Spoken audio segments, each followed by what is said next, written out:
do with GH Mumm and Perrier-Jouët was tell people about the key messages for each of the brands, but take it wider with champagne. It's such a magical world. It's also about luxury, business, people, gastronomy and science.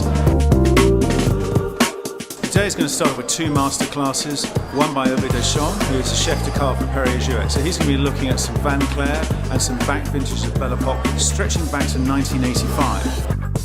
Champagne is not only bubbles on prestige cuvée, but it's a wine, and it's very important to understand it's a creation. And then Didier Mariotti, the chef de cave for Mumm, he is going to look into the tricky world of assembling a consistent non-vintage blend. For Mumm, it's important just to do this kind of masterclass to show that Mumm is increasing in quality every year, and we are back. We're going to follow that up then with a food workshop, actually scientific food pairing. I'm looking at champagne at the what components, what molecular components make the difference between vintage, non-vintage, rosé. My name's Ian Graham. I'm executive chef at Urban Caprice. Chemically analysed all the champagnes, the different vintages, and they've asked me to match some food to the wines. I think we got some good feedback and some good results. And it's in the feeling brain that all our passions are located, our desires, our memories.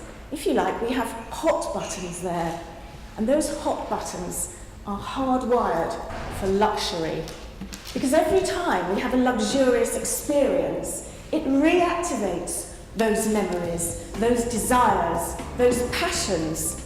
And how is luxury looking on a global basis in terms of existing markets, new markets, and how are people feeling about spending money at this point in time? That, I think, is very much what new luxury is all about. It's never vulgar, and it isn't dull, and it has a little surprise, but it always has a story.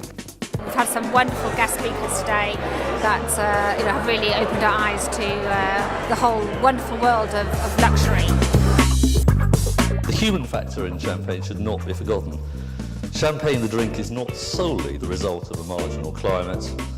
It's a magical combination of cool climate, chalky soil, and 3 centuries of human endeavour that enable something unique to emerge in the bottle. I think luxury has to be something that you aspire to, something of quality and heritage.